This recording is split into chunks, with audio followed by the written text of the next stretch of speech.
before namin nakilala yung at nag-intern sa Winalay sa bilang basketball player, hindi ako masyadong hindi ako makapag-practice, makapaglaro na hindi ako nagtitake ng pain reliever. Malungkot ako noon, parang gusto ko na mag-retire after 3 years na extension ko ng contract ko. So malungkot nga ako noon. Kaya nung wife ko naman, blessing lang na mayroon siya na nakilala. Sila yung nagbigyan ng blessing sa amin at sa akin. Lalo na nagkaroon ako ng hope na lalong tatagal pa yung career ko. Naging 6 to 7 years pa yung gusto kong ilalaro sa PBA dahil nawala yung lahat ng mga sumasakit sa paa ko. Mga namamaga, mga sore na sa tendon ko. Wala na akong choice na gamitin, although hindi ako naniniwala before.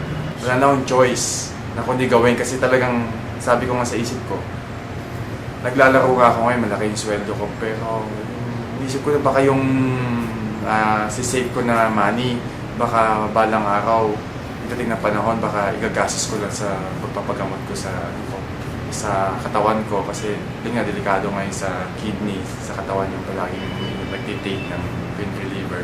So wala akong choice, ginamit ko yung panty liner, tinanggal ko yung strip. So pinagamit ng wife ko.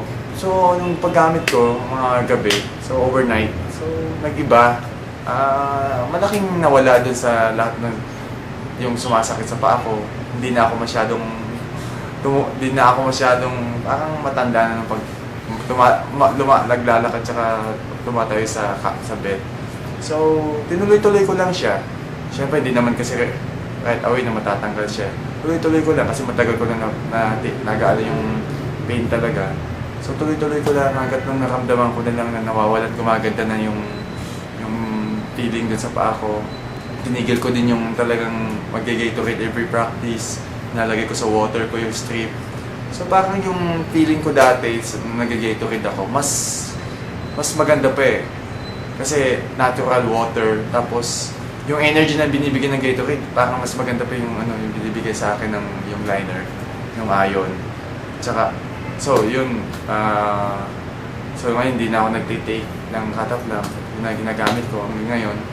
Lalo na nung sa game namin, kung ako sa inyo, yung mga nagtatago na nahihiya na magsuot ng panty liner, isuot nyo na dahil mas maganda talaga kung gumagamit ka ng panty liner.